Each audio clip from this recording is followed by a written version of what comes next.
दोस्तों आप देख रहे हैं न्यूज़ 18 का सोशल मीडिया प्लेटफॉर्म। मैं हूं विशाल और हमारे साथ आज मौजूद हैं एक बहुत ही खास और डिस्टिंग्विश्ड मेहमान। हमारे साथ हैं डॉक्टर मोहम्मद अमीन, जो फॉर्मर डिप्लोमेट है और इसके अलावा वो former chief of protocol election commission of India भी हैं और फॉर्मर ऑफिसर हैं मिनिस्ट्री ऑफ सिविल एविएशन। और डॉक्टर मोहम्मद अमीन साहब, आपका बहुत इस्तकबाल है, स्वागत है आपका। सबसे पहला सवाल मैं आपसे ये करना चाहूँगा कि दरअसल जो कि आप फॉर्मर डिप्लोमेट हैं, अभी जो आप स्थिति बनी हुई है पूरे मिड ईस्ट में, चूँकि मिड ईस्ट पूरा एकदम टेंशन में है, वो एक तरह से समझ लें कि बॉइलिंग पॉट बना हुआ है और उससे कहीं ना कहीं भारत का भी एक जुड़ाव है उस मसले का। तो आप इसे कैसे देख रहे हैं? जो लग रहा है कि अमेरिका जो है बिल्कुल बम्बार्ड करने जा रहा है, क्या ये संभावना बन रही, आशंका बन रही कि ऐसा होगा ही? और अगर उसमें होता है तो उसमें भारत का किरदार क्या होगा? देखिए, मैं आपको एक चीज़ बताना चाहूँगा कि हमारा जो इंडिया है, उसके रिश्ते हमारे ईरान से ज़माने से चले आ रहे हैं। जब एग्ज़िस्ट नहीं करता था अमेरिका, जी। उससे पहले से हमारे रिश्ते हैं, कल्चरल हो, पड़ोसी के नाते हो, व्यापार हो, ट्रेड हो, उसके नाते हमारे रिश्ते बहुत ज़्यादा रहे हैं। और आप देखेंगे कि बहुत कुछ मिलता-जुलता है हमारा और ईरान से। और आज ख़ुमैनी साहब जो वहाँ पर हैं, रूल कर रहे हैं, वो भी हमारे हिंदुस्तान से उनका ताल्लुक़ है, उनका ओरिजिन हमारे हिंदुस्तान से ही है। तो ये रिश्ते आपको बताते होंगे। और देखिए कि जहाँ तक सवाल है ट्रम्प साहब का, तो ट्रम्प साहब जो हैं सुबह शाम कुछ क्या कहते हैं, क्या नहीं करते, वो दुनिया जान रही है। उन पे कितना बिलीव कर रही हैं सभी जानते हैं। कभी ना कभी कुछ इससे पहले जब जो चुने गए तो उससे पहले ही उन्होंने कहा था कि अगर मैं आता हूँ तो वार ख़त्म कर दूंगा, जिसमें यूक्रेनियन वार थी, इजराइल की वार थी। उन्होंने कहा था हम एक दिन में ख़त्म कर देंगे। एक दिन में ख़त्म हो गया। आज 4 साल होने जाएंगे आपको, यूक्रेन के और रशिया के और फ़िलिस्तीन के और इजराइल के चल ही रहे हैं, वो भी बंद नहीं हुए हैं। इसी तरीके से आप देखेंगे बीच में उन्होंने अटैक किया ईरान के ऊपर, ये समझ के कि हम उसको ख़राब कर देंगे। जी। अब बीच में देखिए उनके कंट्री में भी बहुत कुछ हो रहा है, लेकिन ईरान में जो हो रहा है उनके सपोर्ट से हो रहा है। उन्होंने ये सोचा था कि जिस तरीके से नेपाल है हमारे पड़ोस में, उसमें उन्होंने जनसेट किया, उसको कामयाबी मिली। उसके बाद आप देखिए बांग्लादेश के अंदर उन्होंने किया, बांग्लादेश में भी उन्हें कामयाबी मिली, जिसको बाइडन ने उनको यूनुस को गले लगाया। ये सब चीज़ें हैं, लेकिन ईरान ईरान है। ईरान एक बहुत हिस्ट्री है उसकी, और वहाँ के बड़े वैरियर लोग थे, कभी झुके नहीं हैं। और इस्लामिक रिपब्लिक ऑफ ईरान है, यानी वो अपने इस्लाम के ऊपर ज़्यादा मरने वाले लोग हैं और इस्लाम के ऊपर, जिससे कि वहाँ पे जो रूल हुआ है 89 में, 79 में, तो वो शाह को हटाने के बाद जब ये ख़ुमैनी आए, ये सिर्फ आई थी रिलीजियस पर्पस के लिए, तो वहाँ पे जो लोग हैं वो कौम के लिए और इस्लाम के लिए ज़िंदा है वहाँ पे।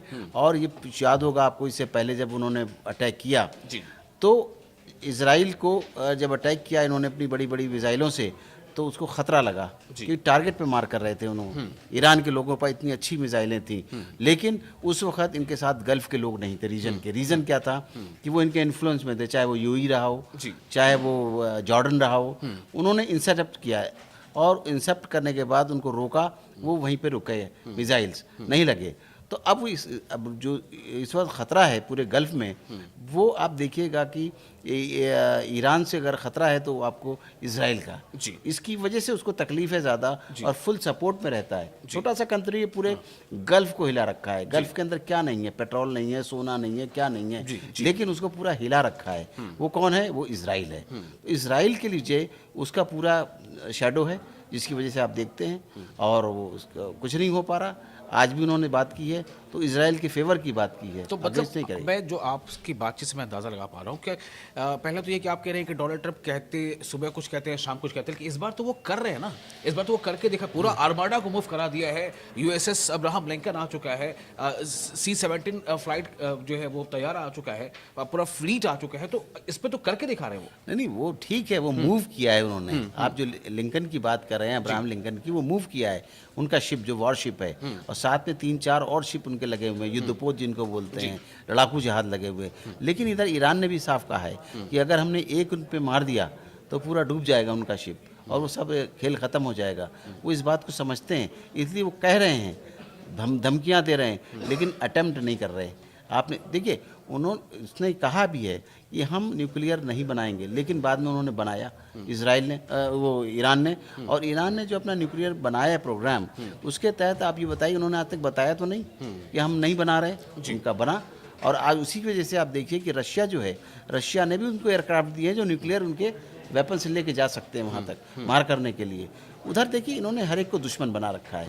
आप जाके इधर से देखिए सेंट्रल एशिया में रशिया आप ले लीजिए, रशिया के बाद ईरान ले लीजिए, चाइना ले लीजिए, और उसके बाद आप कोरिया तक चले जाइए। कोरिया तक से इनके झगड़े हैं। सर मैं आपको रोकना चाहता हूँ, मेरा सवाल ये है कि आप कह रहे हैं कि अभी भी वो उन्होंने मूव तो ज़रूर करा है अपनी पूरी आर्मी को या नेवी को, पूरा फ्लीट, मतलब अब्राहम लिंकन का मूवमेंट अपने आप में काफ़ी बड़ा हो जाता है, लेकिन आप कह रहे हैं कि वो सिर्फ एक्शन नहीं ले रहे हैं। तो मेरा सवाल आपसे ये होगा कि क्या कोई इतना बड़ा रिस्क, इतनी बड़ी मूवमेंट सिर्फ दिखाने के लिए करेगा?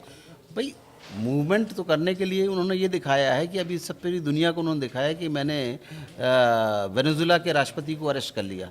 ये इस धमकी के तौर पे दिखाना चाह रहे हैं। ये वेनेजुला नहीं है ईरान या रशिया या चाइना, ये कंट्री जो हैं, और हिंदुस्तान भी इस बात को अच्छी तरह अब समझ चुका है। अभी देखिए कि जो सिक्योरिटी काउंसिल में पास हुआ था रेजोल्यूशन इसके अगेंस्ट ईरान के, उसके फेवर में, ईरान के फेवर में दिया है इंडिया ने और चाइना ने। ये क्या दिखाता है? ये दिखाता है कि हम उनके नज़दीक हैं और हम अमेरिका के नज़दीक नहीं हैं, नंबर एक। दूसरी बात आप देखेंगे कि जब भी उसने बात की है ट्रंप ने, वो पाकिस्तान को हमारे सामने उसको लिवरेज दिया है, हमको नहीं दिया है। पाकिस्तान को हमेशा एज पे रखा है। अच्छा, आपने पाकिस्तान का नाम लिया तो एक सवाल बनता है यहाँ पे, अगर ये जो क्राइसिस होती है, जैसे आपने कहा कि पिछली बार हालात ऐसे थे कि जॉर्डन जो है कहीं ना कहीं सपोर्ट में था यूएस के या इजराइल के, यूएई कहीं ना कहीं सपोर्ट में था यूएस के या इजराइल के। इस बार आपने कहा कि वो हालात नहीं है। नहीं, यूएई ने साफ मना किया है कि आप ना तो हमारे ज़मीन इस्तेमाल कर सकते हैं ना हमारा एयर स्पेस इस्तेमाल कर सकते हैं। तो अब जब उनको इस तरह की धमकियां मिलने लगी तो वो कहाँ से लेंगे? जॉर्डन अभी तो जॉर्डन बोला नहीं है ना, कुछ रिपोर्ट्स ऐसी आ रही हैं कि जॉर्डन जो है वो इंटेलिजेंस को शेयर कर सकता है अमेरिका के फेवर में अगेंस्ट ईरान। नहीं, वो कुछ नहीं करेगा। अब इस वक्त बात बन गई है इस्लामिक रिपब्लिक ऑफ इस्लाम शिया सुन्नी नहीं, ये जो सोच रहे थे शिया सुन्नी होगा, नहीं, वो बात फिलिस्तीन के ऊपर जाके जुड़ गई है कि इस्लाम अगर जुड़ा है तो फिलिस्तीन से जुड़ा है। पाकिस्तान का क्या रोल होगा? पाकिस्तान ठंडा रहेगा बीच में, वो बेस नहीं देगा। ये 2-3 बार 4 बार जो है वो एयर चीफ मार्शल को बुला लेते हैं अपने डाइनिंग। नहीं, इनकी तो फौजें भी जा रही हैं इजराइल में, ऐसा नहीं है। लेकिन ये अब इस वक्त डिप्लोमेसी कुछ और होगी। देखिए कि अगर ये वार होती है तो ये थर्ड वार होगी। क्यों? क्योंकि ना तो चाइना घुसने देना चाहता है इस अपने रीजन में, लेकिन चाइना ना ही रशिया घुसने देना चाहता है। चाइना या रशिया के किसी भी मतलब जो प्रीमियर है वहाँ के जो हैं, चाहे वो शी जिनपिंग हो जाए चाहे पुतिन, किसी ने ओपनली उनकी तरफ से कोई बयान नहीं आया। नहीं, बयान नहीं आया, लेकिन ट्रम्प के फेवर में भी नहीं बयान आया। वो अपने टेरिटरी में घुसने नहीं देना चाहते, क्योंकि अगर एक बार वो ईरान के साथ घुस गया और ईरान को पीट लिया उसने, तो फिर इन पे आसान होगा उसका हमला करना। इसीलिए आपने देखा अफगानिस्तान, हमारा इंडिया ने अफगानिस्तान से दोस्ती कर ली है, उनसे दोस्ती कर लिए।